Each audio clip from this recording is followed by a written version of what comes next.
Hello. Hi, everyone. Uh, Elsa, are you going to share an introduction or shall I get started?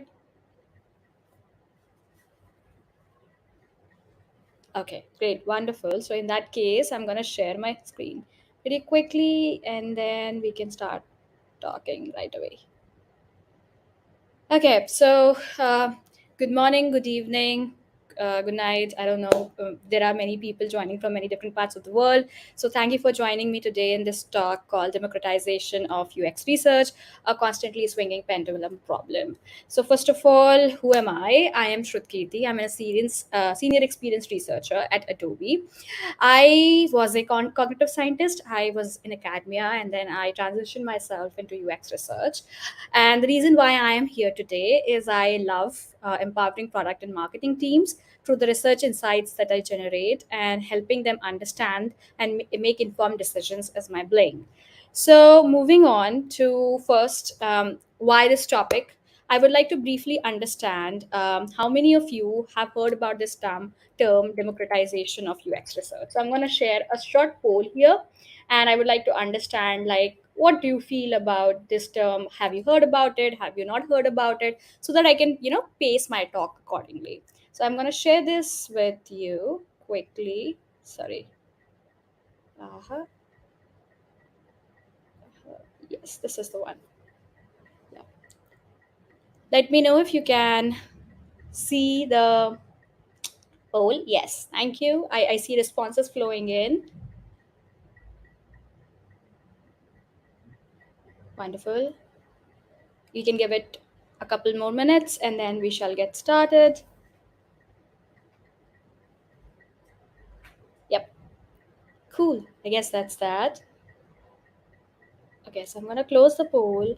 And what I see is actually there are people who have heard about democratization of UX research, but there are also a good majority who haven't heard about it.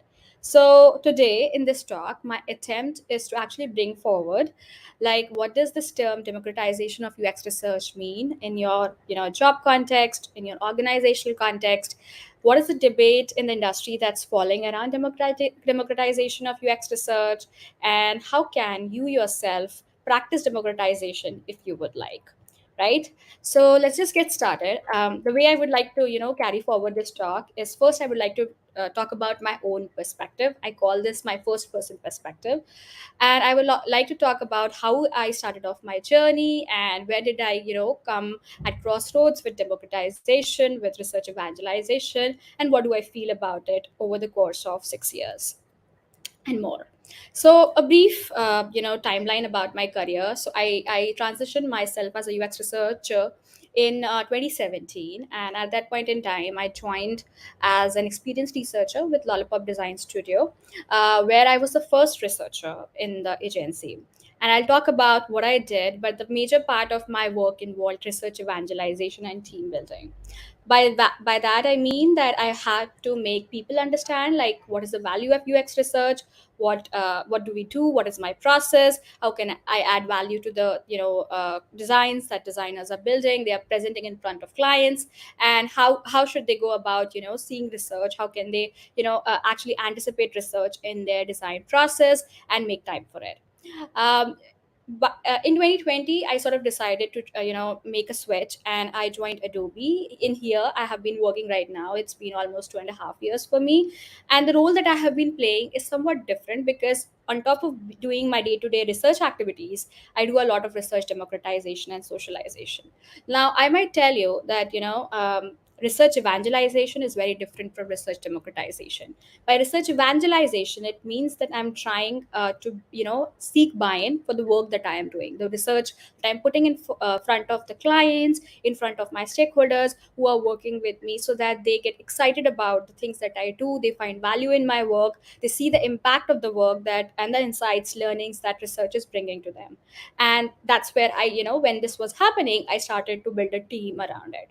Now, in my current role, I'm more so democratizing research, and I'm not evangelizing the value, because in my current organization, so as to say, there is some to some extent, I'll say that research evangelization has already happened, and the stakeholders already understand the value that research is bringing. So they seek us by themselves to involve them in their projects, to get insights around the project areas and whatnot. But having said that, in my current role in Adobe, it's a vast organization, right? It has complex hierarchies and whatnot.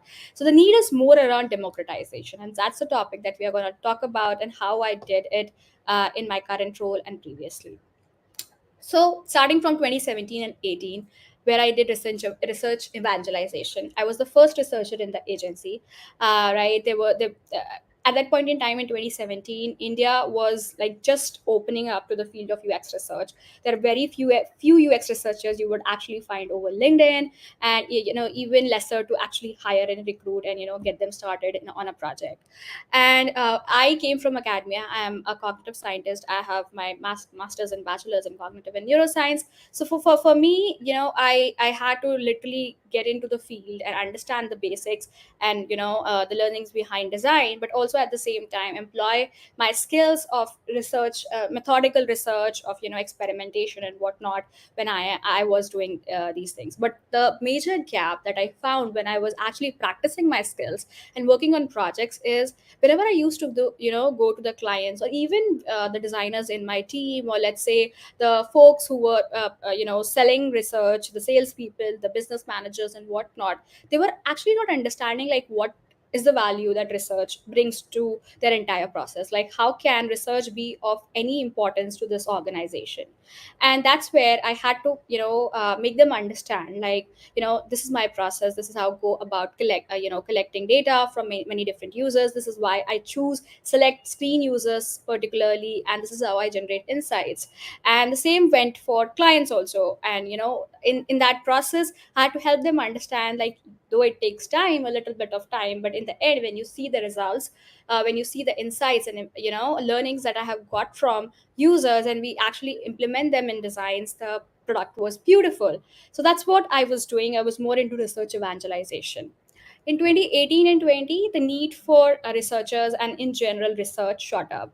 There were many problem statements, many startups who were seeking researchers, and people were literally finding it hard to find researchers because there were not as many as we would like. So I went on to build a small team of researchers. We were 7 to 8 researchers, and we worked with clients from very small early stage startups to even big clients like Walmart and whatnot, and startup unicorns like Udan and whatnot. And along with me, the memorandum that I had given to my team is, no doubt you have to do your daily job of practicing your research skills, sharing insights, creating reports and whatnot. But at the same time, you are always evangelizing the value, because the people that we are connecting with, they do not exactly understand how we work, right? Or they do not exactly understand like what might be the interpretation of an insight when we present to them. So it's really important that we help them understand, guide them, coach them maybe in understanding the value that we bring in at every point in our workflow. But I would like to say that when I was in 2017, and that period entire tenure of me being a researcher in Lollipop Design Studio, I was against research democratization. I mean, no doubt I was doing research evangelization, but I wasn't democratizing research. And to give you a little bit of early sneak peek into what research democratization means, so it basically means that when there are more and more people who are actually finding value and have a buy-in in research, they actually start thinking about that, this is something that they can practice also, and they find it interesting, right? There comes a point where researchers have to and become come to a position that they have to train maybe non-UX researchers, such as product managers, designers, maybe content analysts and whatnot, to help them understand like this is how research is done. And for small problem statements, they would like to carry out their own research themselves. So that was something that in the beginning I was totally against it, right? When by the end of, I would say, 2019, I was in a position that we had like a little a strong strong feet, establish a strong feet in the organization, and we used to call ourselves like a research driven design studio. But having said that, right, whenever it came to designers showing interest, or other folks showing interest that they would carry out research on their own, and they would like to learn our craft, my immediate response used to be like, this is a skill that needs to be learned, right? This is not something that you can just observe and start practicing. You need to have some kind of background knowledge about how to take interviews, how to analyze the data, how to screen for the right participants, and it's a critical activity that needs time and effort, and more than that, perseverance. So I was really against research democratization. I was open to designers actually being part of the research that I was carrying out, but I was not open to them carrying out their own research because of many fears,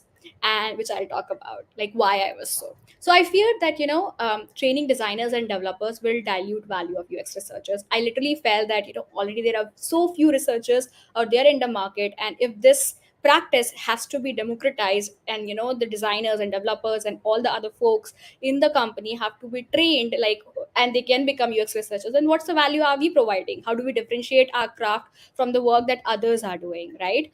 And especially when we were a new team, because we were just growing up, we were just in a state where we were bootstrapping and whatnot. So it was like I was completely fearing that this will dilute the value of UX researchers, and dilute the value of the craft that I am practicing.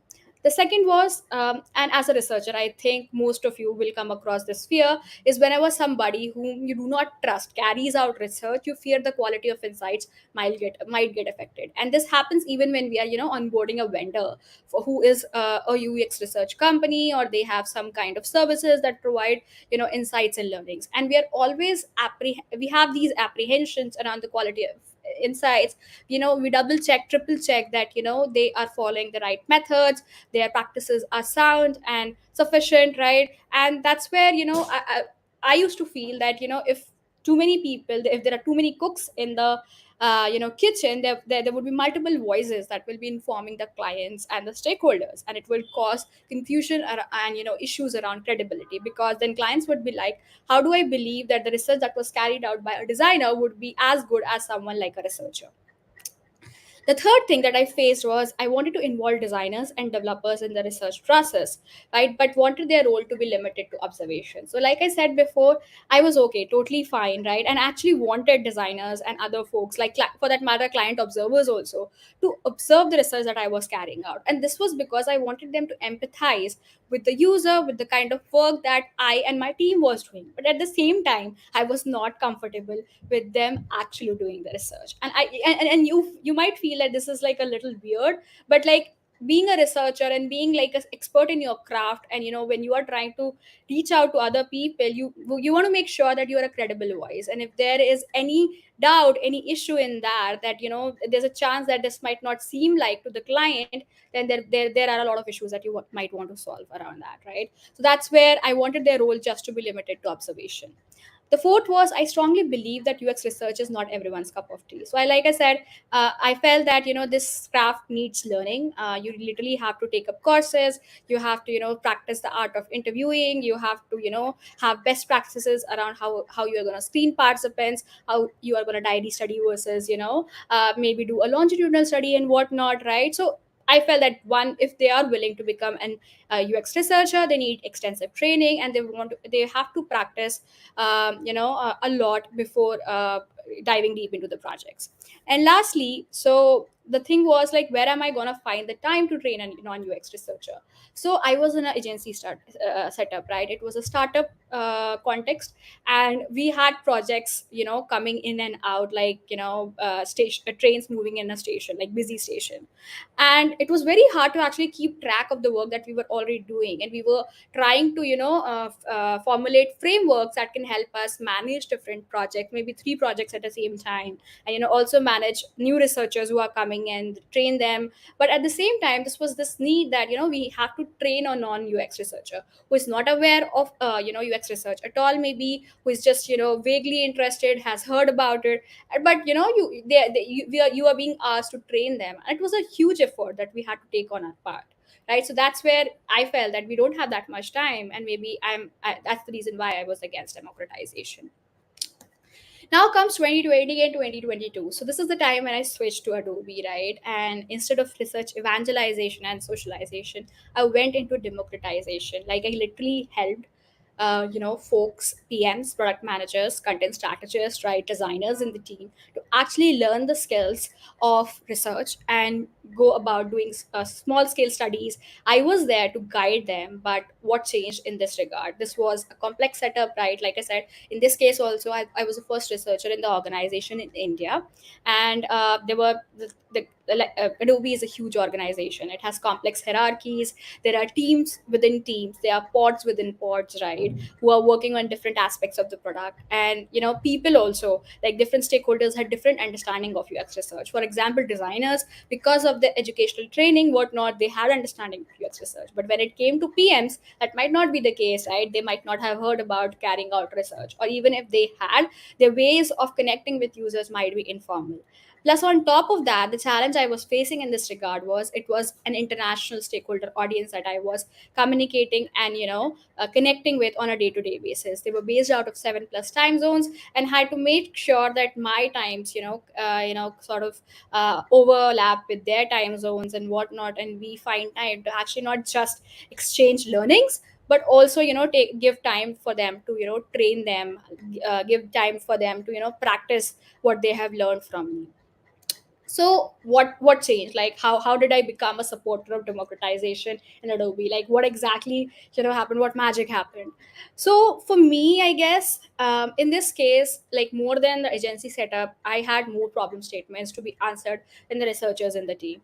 And I could totally understand, like it was very difficult prioritizing the problem statement, because I felt that yes, this is also important, but that is also important, and not everything is something that I can pick up on my own. So if there is some help that I can maybe leverage from, let's say, a PM or a designer who's willing to run a usability study that I can guide and sort of support, that's where that would be great. Second thing I would like to say, like I said, I had conflicting priorities of projects. I need to pick up where both they are organizational priority plus they deliver immense impact. So there are things that I myself as a researcher would like to pick just because of the impact it generates, right? The value it creates for the whole organization and even for myself. But there are also things that are organizational priority but might not have that much impact, but that is something that the PMs would want to carry out. So that's where I had to decide how do I go about it, and democratization was an easy solution to that problem.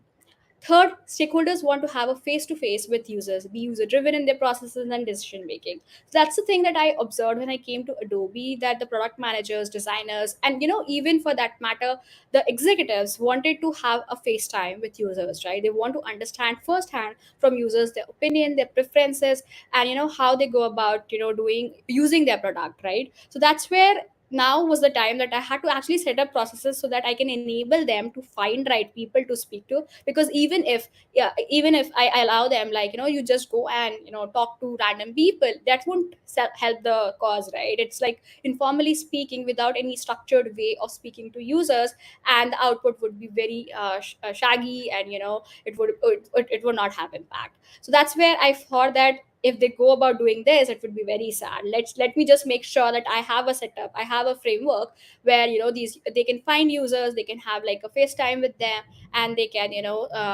maybe carry out small research of their own, which is not going to impact, or rather I would say which is not going to affect the designs that much to an extent that there would be a debate around it. Fourth, stakeholders, even after carrying out their own research, want researchers to be involved in the process of speaking with users. So, this is something that I haven't heard at all in my time in Lollipop, but in Adobe, I frequently felt that as I sort of established my feet in the organization, became like a credible, authentic researcher for them, and they found value in speaking with me and seeking my opinions. They actually wanted me to be involved in the process of speaking with users. They felt that, they themselves felt that they are not as qualified as as a researcher to speak to these audiences, and they wanted researchers time to be involved in such activities. Now this may be maybe through just guiding them, supporting through them through research plans, like how you screen users, or maybe developing a discussion guide, or it will be more like the researcher actually being involved in carrying out, let's say, a debrief session. The last thing was stakeholders were seeking counsel around product development, feature prioritization from researchers more than plain product insight. So this was a huge, huge change that I saw from my last role, where instead of just asking about, let's say, how does the product perform, are users liking it, right? What are the challenges they are facing? The kind of counsel that stakeholders were trying to seek from researchers was more around product development, like what is the future, let's say, roadmap that we should build, what have we heard from users, and how can the insights that we have learned contribute to the future roadmap, right? What are the features that we should prioritize? For example, should we have X over Y because the users have been asking for that for so long and whatnot. So this was something that required a researcher who had like prior knowledge, and that I would say knowledge base of that domain, to help them understand that yes, this has worked in the past, but that has not, so let's just prioritize X over Y. Now, having said that, this is how it's changed. I want to to take a step back and now move into the second person perspective. Like, okay, this is what I felt, and this is how I became a supporter of democratization of research. But what is the industry thinking about it, right? What are the researchers in the industry have to say about democratization? So I'll talk about like four experts who are like huge in their domain. I have Eduardo Gomez Ruiz, who is a UX research manager in Miro. Prior to this, he was in Uber. And in Miro, he was the first researcher again, and he went on to democratize the value of UX research. And he has written so many articles over Medium and whatnot about the value that and the benefits of democratization. Then there is Saswati Saha Mitra. She is currently Director Experience Research, WhatsApp. And she also has actually practiced democratization for a large organization, right? Now, of course, WhatsApp, Facebook, right? And she talks about like how it's such a big fail, right? Why she will never recommend this. And we see like these two contrasting opinions coming in front of us. And then last two are actually two founders who teach user research courses to people and interested designers, researchers, whatnot. And one of them is Debbie Levitt. She's from Delta CX, and the other is Nikki Anderson Stanier, who is from the User Research Academy. You must be familiar of both of them. So first of all, the point of view that Eduardo has. So in his articles, he went on to say that there is an increasing demand and testing frequency, making not enough time and not enough bandwidth, two of the issues that come up the most in conversations with user researchers. This is something that I myself was facing when I was in Adobe in my early days, because like I said, there were just too many problem statements that needed to be solved or answered, and the testing frequency has to be high. But I was, let's say, just the only researcher was going about doing the research, right? So there was not enough time, not enough bandwidth. So how should one go about it? Now, one of the ways that you can do this is actually you can hire more UX researchers or outsource maybe through an agency work. But again, that requires a lot of money, budget, right? You need resources to train new UX researchers. You need to have opportunities for them and whatnot. And the second thing that he proposed was that I share a smarter alternative that I have put in practice several times already. That is training internal employees on how to do UX research, that is democratized UX research. So he actually went about training internal employees in Miro on how to carry out research. He did training sessions, help them understand like what are the steps in the UX research process, how would they carry out a simple usability test and whatnot, and hence he democratized research. Then there is Saswati Sahamitra, right? So, like I said, she had already practiced democratization in her organization, and she was, talking about it after she had done it and and was over with it. And she says, "I'll go out on a limb and say yes, democratizing research is largely a bad idea." So, like I said, this is a very contrasting opinion from what we heard from Eduardo.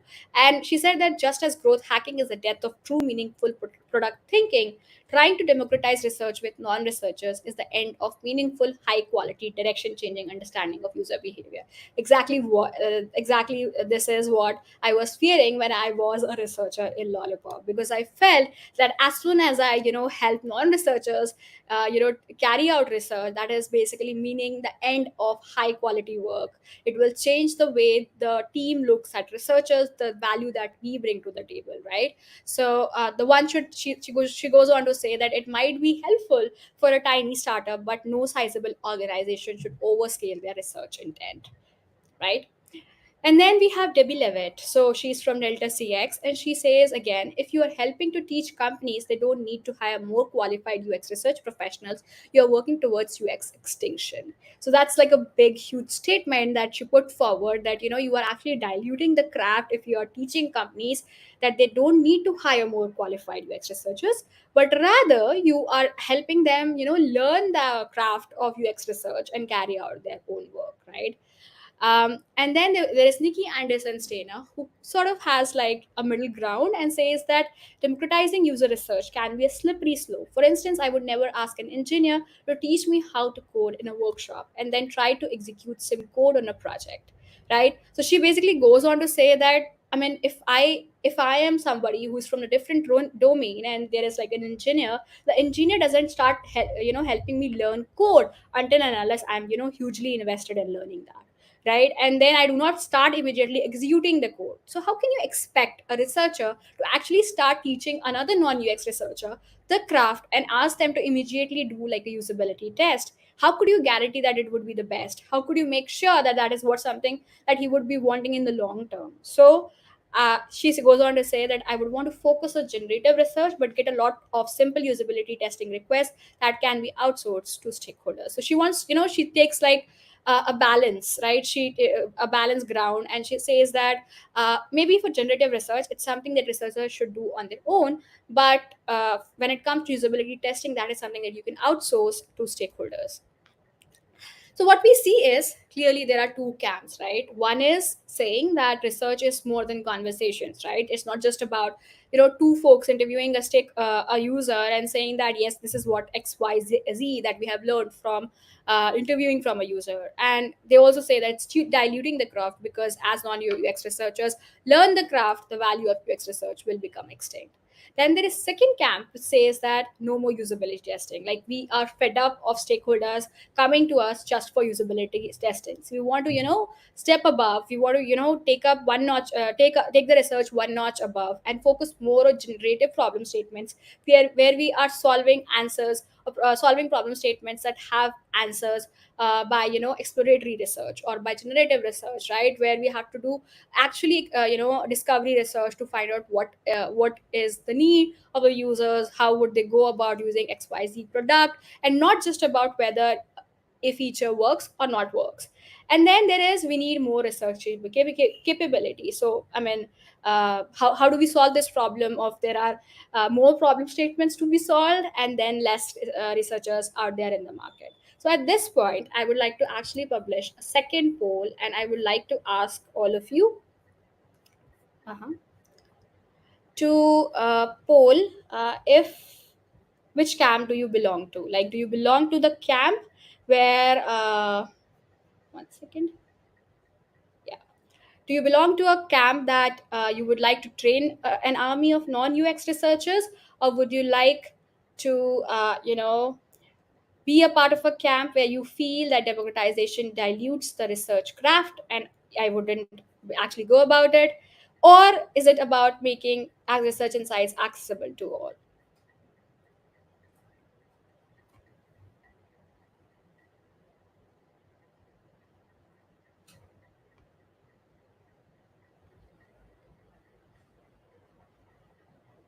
Wow.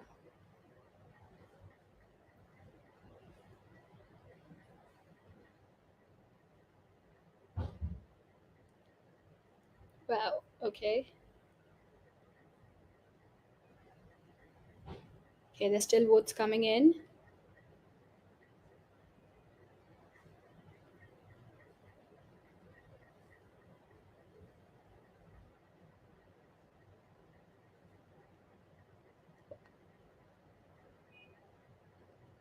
I'll stop the poll. Okay, so I see that quite a many of you actually still believe that democratization dilutes the research craft. And then there are a lot many who do not want to answer this question. And I would love to know why is that the case after the talk for sure. And then there is the third category which says democratization is all about making research insights accessible to all. Yes, exactly. So that is what I am going to talk next. One moment. Just yes. Okay. Hold on. Yes. Okay. So now let's just take the third person perspective. What are the needs of the industry? So this is a statistic that was shared by user Zoom very recently, and it says like how has the demand for UX research changed in the last 12 months? And if you see that we see like an increased demand, like there's we see 30% who have chosen significant increase, 35% who have chosen slight increased, and about the same as 20%. So this is something that is not just a phenomena that's out there maybe in America or Europe, but it's also in the case of Asian countries, India, Singapore, Malaysia, Indonesia, and whatnot, right? We are seeing more and more startups seeking UX researchers, seeking insights, learnings from, speaking with users and whatnot. And this is a quote by Monty Hammontree. He's a partner director of user experience research at Microsoft. And as per him, he says what we just saw in the graph in the last slide, which is UX research is outnumbered compared to the sheer demand for learning coming out of respective product teams. And this is something that I really realized when I was in Adobe, because I was just one single researcher who was I'll not kid here, but I was really handling 20 problem statements at the same time. And it was mind boggling for me, to be honest, to understand how am I going to manage it. I had my manager who was helping me prioritize the work, but having said that, there were so many interesting problem statements that I wanted to pick up over others. So he goes on to say, Monty here goes on to say that there is more demand for customer insights and there are UX researchers to uncover them, and it's no doubt the truth. Then here I have a quote from Elizabeth Chester. She's a senior UX designer at Global Savings Group. He's a very prominent writer at User Zoom again. And she talks about the survey that she conducted around the state of UX enterprise in the enterprise survey. And she says again that demand for UX research is outgrowing the capacity of every organization and its team of researchers. So again, what we saw from the graph, from what experts in the area who have been working in this domain for more than 20 years are saying is like the dire need for researchers is immense, and we need to solve for that. Then we have Dr. Ari, right? He says that it isn't a matter of asking if this is the right or wrong thing to do. So when it comes to asking the question about now, okay, we have a huge demand for UX researchers. There are too many problem statements. So should we go about democratization or not? So he says that it's not a matter of asking if this is the right or wrong thing to do. But the philosophical question gets us nowhere. He says democratization is happening, right? Even if we do not, pay heed to it or pay attention to it, but we see that researchers nowadays are actually prompted to train non-researchers so that they can offload their burden, right? They can have increase their impact, right? They can work on more bigger problem statements than just simple usability testing. And he says that now it is not a time for being philosophical here, right? Saying that what is right and what is wrong, but it's a matter of asking how do we drive what this looks like. Now, I mean, it's to us, it's up to us. Like, even if we do not take up the baton at this point in time, whether we should be the one who should be driving this change, this immense evolution that's happening in the user research industry, right? Who is going to do that? Then it will fall on the shoulders of PMs, designers, and other stakeholders. And are we going to be happy with that? So he goes on to say that we can either put our heads in the sand and ignore it, and that's what many of us right now are doing. But at the same time, there are others who say that we can create what we want this to look like. So it is us, it's in our hands still. It has not slipped from our hands here, right? The problem is still within our control, and that is build a research program to support it. So that's exactly what I'm going to talk about, how I did and what I went about it, and what were the benefits of actually building a research program, and what was the definition of democratization for me. And this is the last quote by Eduardo, who says that we researchers can't simply stop people from talking to users and calling it research. To be honest, I have been in that position in Lollipop. I have been there where I actually asked people to stop talking to users because you don't have the necessary skills. And mind you, please never ever do that. It's very very difficult to actually build those relationships again with such people, and it's not the ultimate solution, right? Calling them off that you can't talk to users, and posting articles that are very radical in nature around not talking to users. But what's needed is democratization of UX research, and understanding the exact meaning of what it means.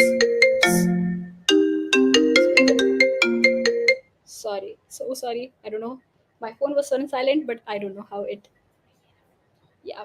Okay, so getting into democratization of UX research, it's a constantly swinging pendulum problem. And why I say it is because we saw two camps, one which is for democratization and the other which is against democratization. So, first, let's try to understand what is democratization, right? We saw the opinions that people have around democratization. We saw what I felt about it, right? And how the industry is responding to democratization. But what it is exactly?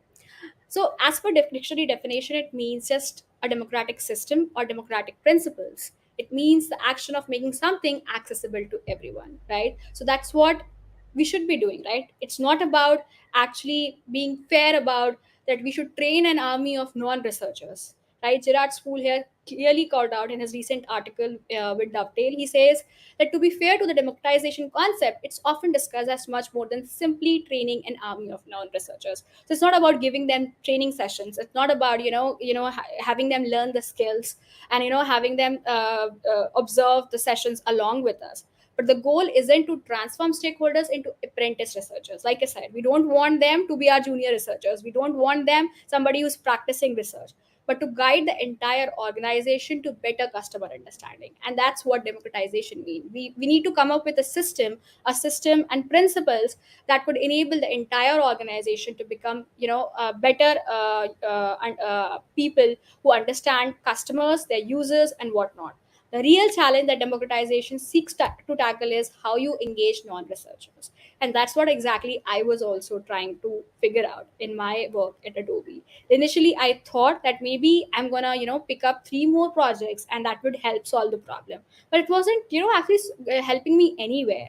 What I actually did was I set up a system where I could, enable the insights, the learnings that I was generating and helping them socialize to larger teams, right? To bigger and bigger teams. Maybe expand my radius of socialization, right? And that's how I engaged non-researchers in the research process. I asked them to observe the research, but I was the one who was debriefing the session and not they, right? I was the one who was crafting the questions, so not they, so that I could control the quality of work that they were doing, but at the same time they were involved in it.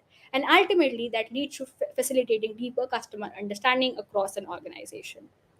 So now, if we have to address camp one, which is anti-democratization, Spool points out that doctors don't mind people putting band-aids on themselves, nor do dentists hate it when you brush your teeth. So this is a very simple, analogy that Nikki also put in earlier. That she was saying that you don't ask an engineer to help you learn code, and the same thing is Spool saying that I mean that if a doctor is there, they don't mind putting band-aids on themselves, nor do dentists hate it when you brush your teeth. He hits me with one more analogy. People don't stop going to restaurants when they learn how to cook. They appreciate fine cooking even more. So, what we need to do about democratization is we need not have to make them learn the craft, but we have to make them appreciate the craft so much that they come back to us and they ask for our help. And that's how we'll make those insights more accessible. We'll be more interstitially, involved in their conversations and impacting their work.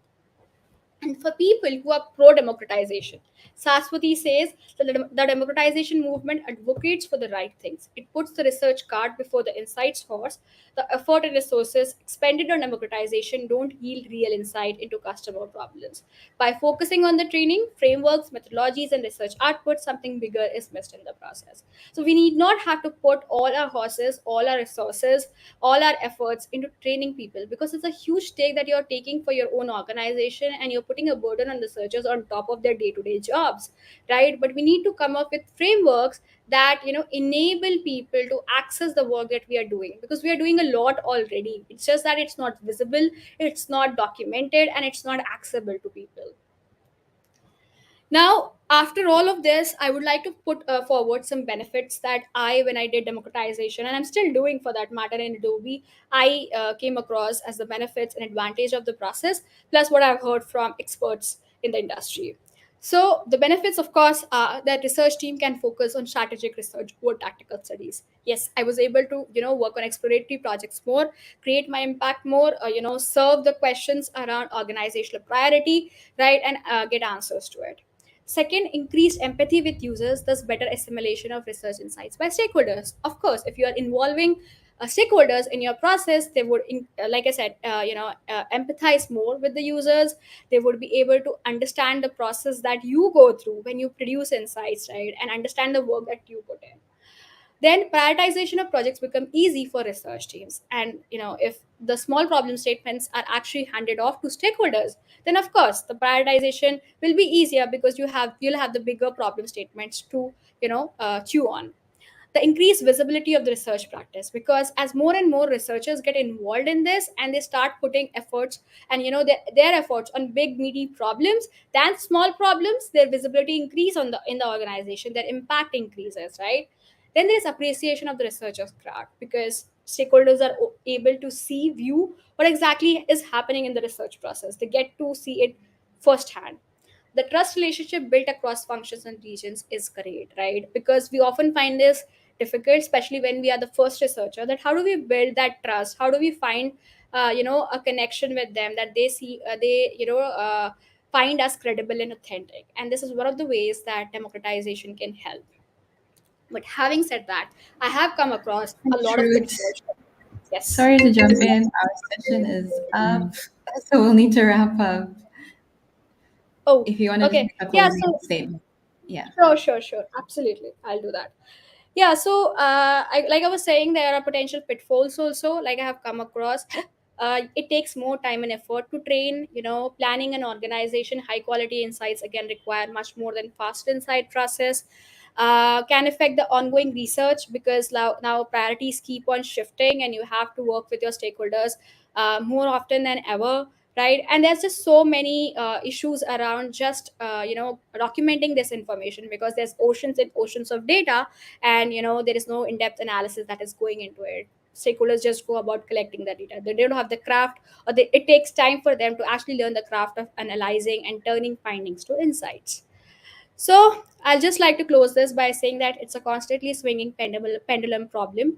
It's not a black and white debate. I encourage everyone here to approach this topic with genuine curiosity, um, and before accepting this challenge, judging the organization, the person speaking about it, and just understand that the goals for every organization, every researcher out there varies, right? So just sum up, reflect whether you want democratization for your organization or not, in what form and shape. Think about the size of your team, the problem space you are delving in, the type and kind of insights, right? What are your goals? Assess the time that you have to explore what the stakeholders are trying to understand, the time frame that and the shelf life that you want to have for your insights. And lastly, think about whether you want to reduce the volume of the researchers priorities, or you want to give them bigger meter pieces of research to work on, right? And what I have found most value in is developing a research operating model. So think about doing something that is research led, where we are the drivers of research. Then there are things which are just research assisted, so we become navigators, we just enable stakeholders to do something.